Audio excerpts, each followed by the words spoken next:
the Programs Manager, Kenya Climate Innovation Center, that is KCIC. Good to have you this morning. Thank you so much for your time. You look lovely as well. Can we first of all just get to understand this whole aspect about circularity, and then there's climate change, and then there's all those things. But before we get to you, Jebez, let's just first of all understand Zetech University. There's something that I was reading, and I was like, you know what, this is really cool.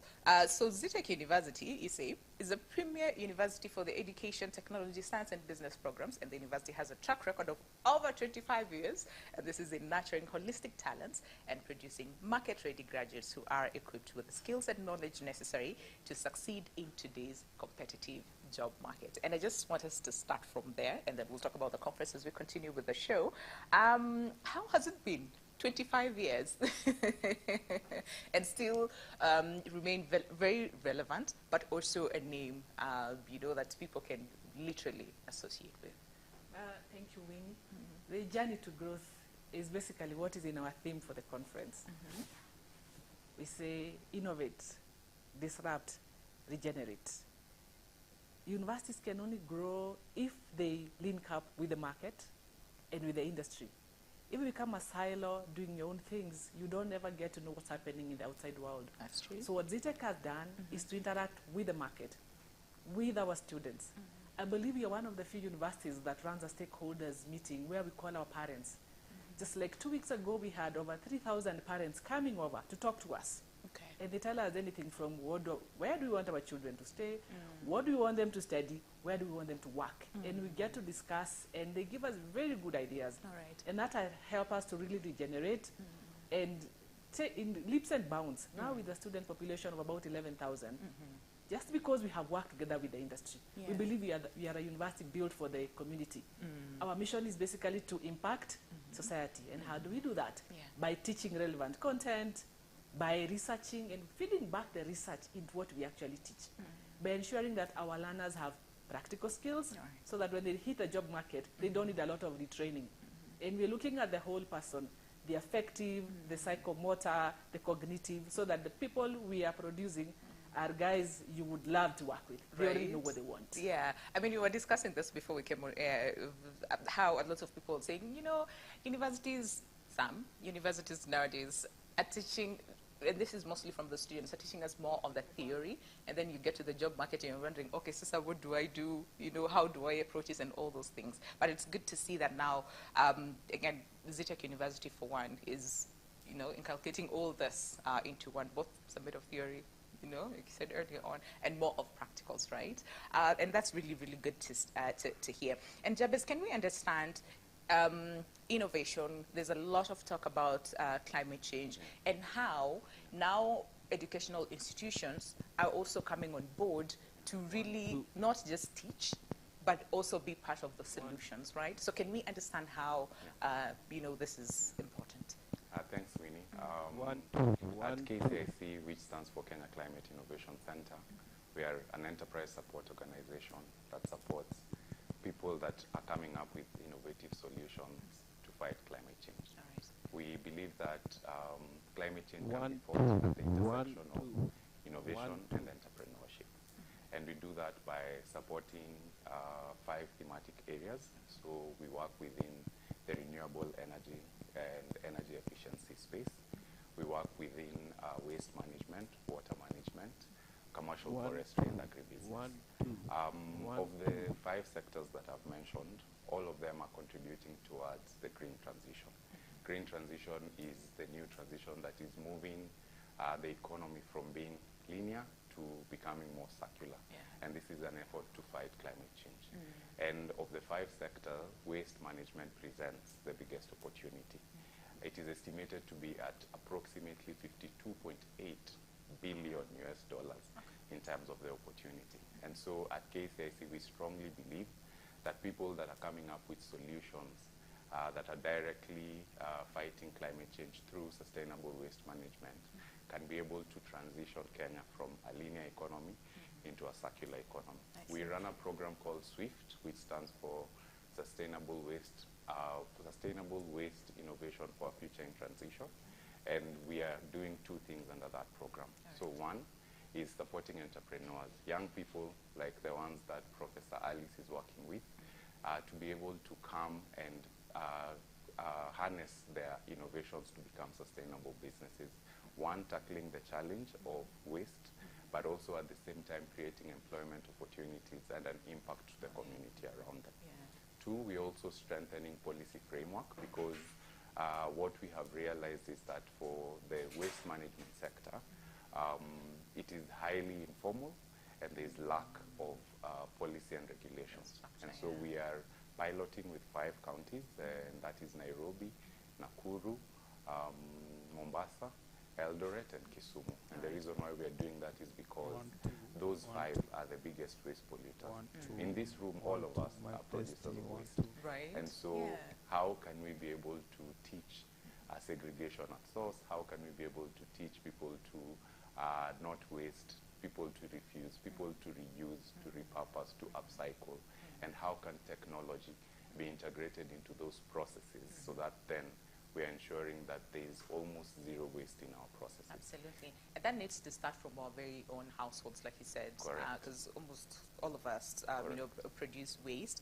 It is very easy for us to point fingers and say, the national government is not doing this, the county government is not doing this. What are you doing as an individual for the same? Okay. So you talked about linear and circular, and I know we hear a lot about this, but maybe someone who's like, okay, but what exactly do they mean? So do you want to just help us really understand, because that factors very much in today's conversation. Okay. Linear is a process where people don't, in many instances, take responsibility for the use of the waste that they produce beyond when they have used and produced. For example, if I use a bottle of plastic and I've drunk water, I do not have the responsibility to know and to bother what happens to it after that process. In this conversation, in light with what Zetech is doing, I buy a laptop, I buy a phone, I use it, and we know that it has a shelf life. What happens to it once it's done? Because we are sure that it's going to, at some point, reach its shelf life in terms of the maximum use. And so what we are trying to do is to encourage that people think beyond the full entire cycle of the product, of the service, so that then we ensure that there are zero waste processes. I see that. And a good example is, for example, for electronics and electric waste, is partnering with maybe a producer responsibility organization that then can be able to recycle, that can be able to refurbish, that can be able to upcycle the waste that comes out of our processes, to ensure that then it does not end up in a landfill, or it does not end up in a dump site, or it does not end up in your pit latrine. That's true. So those are part of the procedures and processes that we are hoping people can adopt, so that then we become more responsible of the waste that we are producing. I see that. And Professor, why is this important? Because again, we'll be talking about the Research and Innovation Week and the conference that is coming up. But why is it important for Zetech University to be part of, the solution when it comes to climate change, when it comes to waste, but also harnessing the power of innovation? I learned a lot about recycling and the cycle of life. Yeah. In some movie, I think that used to be called The Simba or something like that, where they'd say that gazelles eat grass, and then the lions eat gazelles, and then the lions die. What happens? They go back into manure and grass grows, and nothing never really ends. And if you look at, for example, rain, the rain falls, goes to the ground, joins the seas, evaporates, and then it rains again. Life is supposed to be cyclic. And human beings are basically meant to preserve society. In our mission, we believe that we're supposed to impact society. As a university, we're supposed to teach, research, and also do community engagement. Come up with programs that impact society. So unless us, as a university, tell the community the importance of waste management, sometimes we may not really be able to understand that. That's true. As a university, we have the brains, but there are a lot of brains going to the university. And sometimes universities become drains or sinks. The information gets lost there. So as a university, we must talk about this. We must engage the community. We must help the young people to innovate. Because when young people are very innovative. Very, yes. As a little girl, probably, if you grew up in a village, you made a doll with a maize cob. Oh, That is yes. original innovation, Oh, right? yes. And clay. And clay. And even now you give them plasticine, they'll come Yes. up with something so good. And these minds, unless they are harnessed, they have Yeah. a lot of power. Yeah. So we, as a university, we believe in harnessing the power of the youth so that they're actually able to now do innovations and then be able to impact society. And climate change is becoming one of us. It really is. Where we are located, basically at around Ruiru and Mangu, there's a lot of human habitat. And therefore, a lot of waste coming in, a lot of concrete. People have cut down trees to be able to put up buildings. And we believe that we should be able to do the reverse. Make sure that they're planting trees, they're managing their waste, our rivers are clean. You saw the recent flooding, Yeah. probably occasioned by a lot of people not understanding where we're coming from. Universities have to come back and ask themselves, what are you doing to society? Yes. And that's how Zetech comes in. I really like that. Be part of the solution. Okay, so let's talk about the Innovation Week. This is, Zetech University Research and Innovation Week. What is it all about? Okay, this is our 6th Innovations Conference. All right. As I said earlier, universities are supposed to do research, to teach, and to innovate and to impact society. Yeah. In our Innovations Conference, we usually bring together our own students, our own faculty, our professors, and they sit down with society. Yeah. So they sit down with the corporate world, they sit down with investors, they sit down with the government, so that we are able to have conversations on what can we be able to do together. We could be sitting at a university and our staff are coming up with very good innovations together with the students, but the industry doesn't know about it. So when that happens, we never get to commercialize. They just die a natural death. We could be sitting as faculty, we do a lot of research on, let's say, mental health. Where do those publications go? They end up on the shelves and nothing really happens after that. So our research conference is supposed to bring together the industry and academia so that the innovators can get to meet with potential investors who can be able to help us commercialize and scale up to the next level. Our innovators can get to meet with the government so that they can get to know what programs exist, for example, to protect their innovations. For example, when you come up with something new, you're supposed to go to KIRDI, patent it so that nobody else copies it. So the Innovation Conference opens a door where people are able to meet, interact, innovate, and come up with new ideas. So basically, in our Innovation Week, we have 5 days of active work whereby people get to exhibit what they have come up with. All right. The innovators exhibit, the investors come and see exactly what we are doing. The funders come and see what we are doing. And we see what we can be able to build that can be, then be able to last. Also, our faculty are able now to disseminate their research findings so that they don't become the sink that I had talked about earlier. Why have you carried out research about mental health? And then that's How is it helping?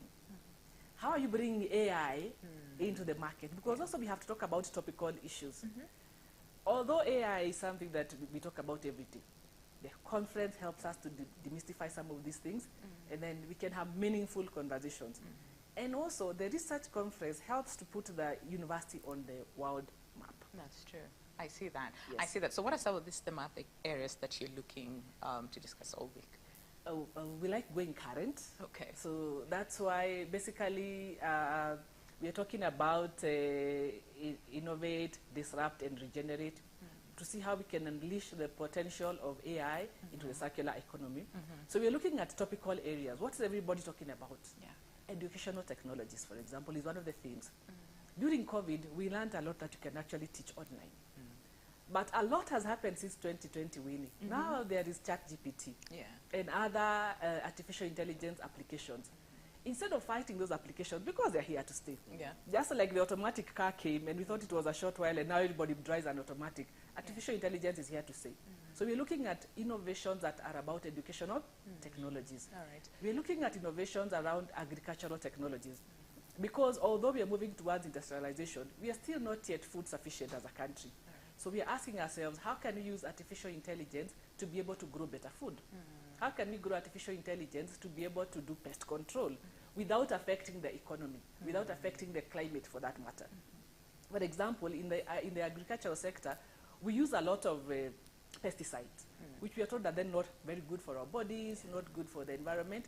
But you can use artificial intelligence. For example, a group of our students have come up with a smart pest deterrent. Instead of using herbicides and pesticides, you have a drone that acts like a scarecrow. and you can just have birds from where so that your rice fields are free to be able to grow. So we are asking, how can we use AI in agriculture and to grow that? How can we use AI in business? I can't remember the last time I walked into a banking hall. I do my banking online. But how can we use artificial intelligence to make sure that our money is even more secure? Because when we think our money is somewhere, people start getting worried. Scared, So we're also looking at entrepreneurship and how artificial intelligence is being applied. We're also looking at media. Media. A lot of transformation has occurred because of information technology. So we are asking, how can you use AI? I know you guys do, for example, a lot of fact checking before you can be able to bring us the news that we write. How can we use artificial intelligence to filter some of these data so that we are sure that what you're bringing us is actually not fake data? So media and transformation comes out as one of our other themes. And then we're also talking about climate change. That's how Jabez is here. We're talking about renewable energy and climate change. How can we be able to renew some of the things that we use so that we are not affecting the climate in a negative manner? Absolutely. And Jabez, I want you to just pick up on this, and especially the role of AI in all the areas that you, as KCIC, also and Prof mentioned agriculture, which is very, very key, and also climate change, as a whole. So let's understand how then AI, first of all, factors in the same. How do we harness the power? But also a bit of the challenges, that AI presents and the available solutions. I know those are like 5 questions in one. I'll try my best. Okay. I would like just to piggyback from where Prof has left it. And I like what the university is doing, and I like the opportunity that they are affording young people. Because traditionally, most of us went to school with the intention of getting employment. But now trying to shift that mindset and encourage young people to look at other alternatives and other options other than being employed. And that's where then KCIC comes in, and partnering with partners such as Zetech University, because then we know that there's potential in entrepreneurship, there's potential in not being employed but becoming an employer. And that's what we try and do. It is estimated that between 95 and 98% of people who start businesses do not see their 3rd birthday. So what that is called the valley of death. And basically it's where you have come up with an innovation, you have a brilliant idea, and maybe the challenges that you're facing is around technical capacity, is around business management processes, is around financing. And you cannot be able to do that, and therefore then your idea does not commercialize. And at KCIC, that is the gap that you're trying to bridge, that is the gap that you're trying to meet in the market. And over the last 12 years, we've supported about 3,000 enterprises with a commercialization rate of approximately 67%. That means that for every 10 businesses that walk into our office, 7 of them make it to their 3rd birthday. And that's the difference that we want to make. And specifically for the sectors that Prof has mentioned, and in agriculture, we are seeing a lot of integration of technology, a lot of use of AI to be able just to harness the solutions that we are coming up with for food security and also for employment. A good example is what she's talked about, precision farming. There's a lot of that we are seeing. There's a lot of regenerative agriculture. I think traditionally we were talking about if you look at the health practices and where people are tending towards, it's like we're going back to our traditional roots. And there's a lot of technology that you can be able to apply to be able to come up with organic fertilizers, to be able to come up with vermicomposting, to be able to do DSFL farming, whereby you do insect larvae, to be able to do protein supplementation, as well as come up with organic fertilizer. And so there's a lot of technology that we see there. We see technology around irrigation for better use of water, and we see also a lot of technology for pesticide management and control. And that is as a result of the gains that we are seeing within the AI space, and also the precision farming space that comes with that. And so for us, what we are keen and what we are particular on is to work with partners such as Zetech. And when Prof has talked about the Innovation Week that is coming, is for us to give a platform to the young people to say, you with an idea, you with an innovation, and you're not too sure how to convert it into a business. How can we work with you? How can we build your capacity? Yeah. How can we ensure that your business commercializes, moves from an idea and you actualize it and then you commercialize it. And commercialization is for you to be able to convert one person to believe and buy your product or your service. Yeah. And that's what we strongly believe at KCIC we are doing, and that's why we are very excited to be partnering with Zetech for their upcoming innovation week. I see that. And speaking of commercializing, Prof, how is the university commercializing research? Because you said it's one thing to have this amazing research that has been done and then just put on the shelf and then, right, that's it. You know, and it's another thing to have, yes, research, very well done, but also commercializing it. So then how's the university helping you?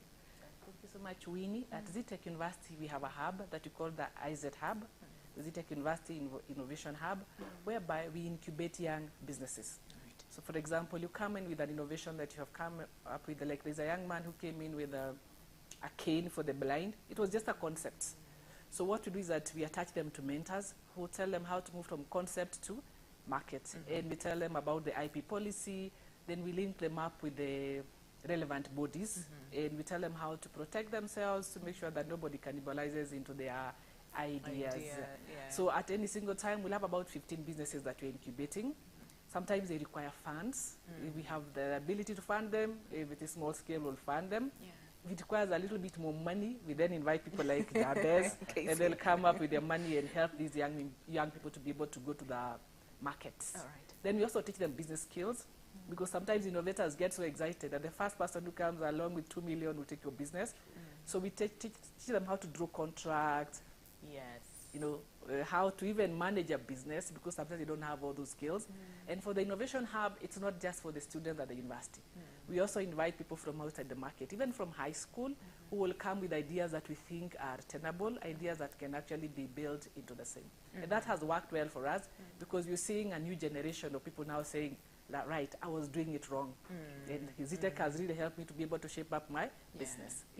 What has been like the biggest challenge over time for some of the students who have like these amazing ideas? Is it more of how then do I, you know, for example, approach an investor, for example, because I know you've talked about link them, you know, with investors and all those things. But what has been the biggest challenge for them? I know some people would say, first of all, just coming up with that idea is a bit of a challenge, because there's nothing new under the sun, right? So I wonder if this is one of the biggest challenges that you have seen over time at the university. Actually, Winnie, Kenya is not short of ideas. Right. Our young people are extremely creative. And I think you've already alluded to it. Sometimes they don't know what to do. They're ignorant. They haven't seen this from the beginning up to the end. They don't know where the investors are. They don't know where the forums are. And sometimes those forums are not very easy to reach. Some of the forums that are organized are so international that you hear the UN is coming, and you don't know how to get in. So the biggest problem is, how do I get the investor? How do I get to pitch my idea so that somebody can be able to see what I am doing? Because someone will come and tell you, where is your prototype? You don't even know what is a prototype. You just have built something and you expect it to work. So that ignorance, that lack of awareness, that lack of knowledge is basically what has been lacking. Usually occasioned by lack of a mechanism that reaches out to these people exactly. Kenya is rich. We have Kenya and many other innovation agencies that help the young people to do that. But getting that information to the grassroots has been the biggest problem. And Jabez, to piggyback on the same, because like you said, for every 10 ideas that come your way, 7 of them commercialized, right? So what is it that you're looking for?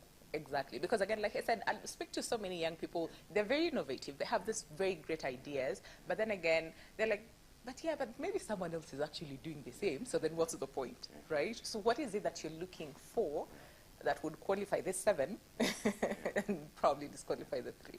Yeah, thanks, Winnie. I think the biggest gap or the biggest opportunity that we see, as Prof has rightly put it, it's not for a lack of innovation. Every day you see new ideas, new concepts, new dynamics with regard to how you do business modeling, probably doing the same thing, but having an innovation around payment, having an innovation around last mile reach, having an innovation to ensure that then the product or the service is reaching the intended person. But where the challenge is twofold. One is skills gap or capacity gap, where you're a technical expert or you're a technical innovator, and what you're good with is the technical side of your business or your idea. So coming up with a working prototype, coming up with a solution that is solving a problem. But now turning that solution into a business is where there's a challenge. And that's where we step in and come in. So how do you do your business modeling? How do you make sure that whatever innovation or solutions that you're coming up with is, how do you teach them business practices so that then when the money comes, it does not create a problem in itself, but also it's money that then sustains the business. And that's what we try and walk them through. The second challenge, which is eminent, is the challenge of financing, and especially for idea stage companies where commercial lending looks at them as too high risk ventures, and therefore they are not willing to drip or put money in that. And that's where we come in, because we want to, what we'd like to call it is a demonstration effect. So that a bank can be able to look at entrepreneur X, then there needs to be someone that has believed in their business, someone that has put money in that business, and that's where we come. So providing patient or concessionary capital that helps these businesses to be turned from ideas to become actual businesses or actual ventures that then can be able to scale up. And so we do that twofold. For the very early stage companies, then we offer them what you call a proof of concept grant. And literally it is just that, to prove whether the concept works. And then for those that are a bit advanced and those ones that have a bit of skin in the game, you give them patient capital or concessionary debt that helps them to learn the terms and conditions of repayment, but not too expensive, that then helps creates a working capital problem. So one that helps them to know the obligations that come with a debt, but at the same time one that allows them to be able to scale up and grow their businesses. And all right, Prof, what is like, I know there are so many successes, right, as far as innovation, the use of AI, but would you mention, because then again, if I ask you which one stood out, you know, the other studios will be like, no, but ours also did this and that. But what is that one or two that's, you know, you as a university looked and said, you know what, we're actually proud of our students and of this product that they've come up with? Thank you. I am putting you on the hot seat. You know, the question you ask is like asking me which is my favorite child. Right? But that's a good question. We have several. Yeah. Particularly in the field of IT, our students have done a good job. As I said earlier, there are students who came up with a smart pest deterrent system. To me, that really stood out. We heard of scarecrows. I think when I was a little girl, I must have made a scarecrow to scare away pests and the likes. But you see, it is stationary. And birds are also becoming wiser. By then, you know, animals become wiser with time. True. They know which side the scarecrow is. True. So they will not go to the other side. So these young innovators have come up with a system that's like a drone that is actually able to tell where the birds are and to scare them from whatever location that they are. And to me, that really stood out. As I said earlier, it helps us to stop using pesticides, which are harmful to the environment. We have another innovation by one of our students who makes cables, charging cables. He uses recyclable material. You know, the way plastic bottles, you know, the end of your charger has some plastic casing. That is made from recycled material. Then he makes his cables to last very long, like 5 years, so even or 6 years, so that even if you buy your cable and you buy a new phone, you don't have to keep on buying the charging cables. There's a drawer in my house, and I suspect you have one mini full of cables. Every time you buy a phone, there's a cable. It's embarrassing to even think about it. I think every house has that drawer. Everybody, so, to me, that also stands out because he's thinking long term. He's not looking at fast-moving consumer goods that every time you have a new phone, a new cable, and he's using recycled materials. Yes. Okay. We've also had our students deal with the robotics, with a system that is actually able to collect data about carbon credits.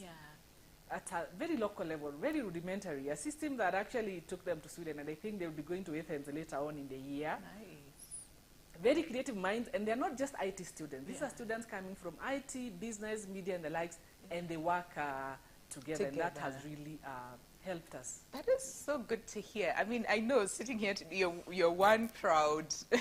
Like a proud mother. Right? Yeah. As a proud mom.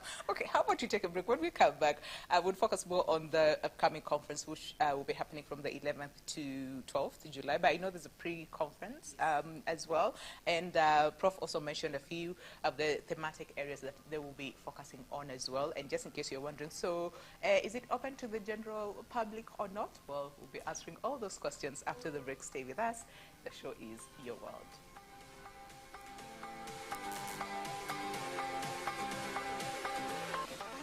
All right, welcome back. Of course, the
I'm Mercy Chepchirchir. I'm part of the 2022 graduating class, and I pursued the Diploma in Purchasing and Supplies Management. I chose Zetech because I heard about the fun activities in here and the level of education they're offering, and I felt in love with it. I'll tell my first year self to learn, socialize, and get to know new things. My most memorable moments are the group discussions that we had with my fellow colleagues. I really enjoyed them. My stay at Zetech University has really impacted my career in that I've got to learn so many new things from lecturers, from my colleagues, and I've also managed to do what I learned here outside there where I'm working right now. The culture of Zetech University is informative. So I've got to get connections from here, from outside, through the seminars that we had and also the motivational talks that we had. Learning facilities in Zetech University really helped me a lot. Like, we have the e-library that also helped us to access the library from home, from wherever we were. A message to the students who would like to pursue the program like mine is that Zetech University is the place to be. And through my experience, I would love to see more people coming here and taking my program. To my fellow graduating students, your foundations are solid. You've made your parents and guardians proud. From Zetech to the world.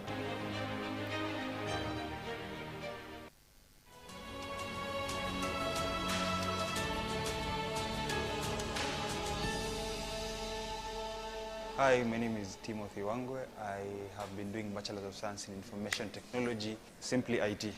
when you're in a first state, it's a good time to have fun and to focus on things that make school more enjoyable. While I was exploring my options, I had a good friend of mine from high school who was actually doing the same course here in his first year, then going into the second year. So he's the one who recommended it to me, and I came in for a first visit, and that is, I think, the moment when it clicked that, yeah, I really want to be in this place. Just from the lookout, it was a very chilled place. I liked that. But one of the things that we've been encouraged to do here at Zetech is really put ourselves out there and meet as many people as we can within our own and even outside the industry that we're working with. And I did that myself, and I think it's placed me in a very good position, because right now I'm actually working, and even before that I've been doing other jobs just from referrals from people here at school and the people that I've met with myself carrying myself as a student of Zetech University. So I think it's really put me out there, and I think it's been very impactful on my career. Now, the culture at Zetech it's somewhere in between a conservative culture, but one that also allows you to explore as much as you can. For me, the experience that I've had mostly that has been so impactful with the culture is the way that we relate to the faculty. I haven't seen in any other university out there. In my experience with the people that I've been interacting with, it's not every other university that you can just walk into any office and speak to anybody as a friend. The facilities, I think they go with the years. In first year, I used to love the library a lot. I would get out of the library at like 8:30 when they want to just close up. That was first year. And then in second year, I fell in love with the computer labs. So I used to spend a lot of time in there. And I remember then I didn't have my own personal laptop. So in the space of tech, you need to have your own laptop at least to be able to learn as much as you can at your own convenience. I didn't have that, but given the fact that we used to get the computer labs open early in the morning and then they're closed at, say, around 7, 8, that was a very good time. So like when everybody's gone home, you can still stay behind and just learn on your own. And that is why I started my own learning journey in tech. I intend to fully immerse myself into the tech world. That is a space that I want to grow in, and I am lucky enough to have at least have my first foot in even before I graduate. I have worked with Moringa School, and just before I finished my coursework, I got offered a contract with Moringa School. I worked with them for a while, and then before that contract expired, I also got another offer from KBC. So right now I'm at KBC working as a full-stack software developer, and I intend to still keep working and just keep improving in that space. In 5 years, I have the interest of pursuing a master's, and specifically an MBA. I know it's a recent at Zetech, so definitely Zetech is at the top of the list in terms of the institutions that I would want to pursue the same MBA in. For any students out there, any potential students, or even the students who are currently doing computer science, software engineering, or IT in itself, you have to love one of three things. Either have the passion for computer science itself, or have passion for money, or have passion for people. I'm saying that because in any space, even outside tech, you need motivation to learn, you need motivation to wake up every day and go do your job or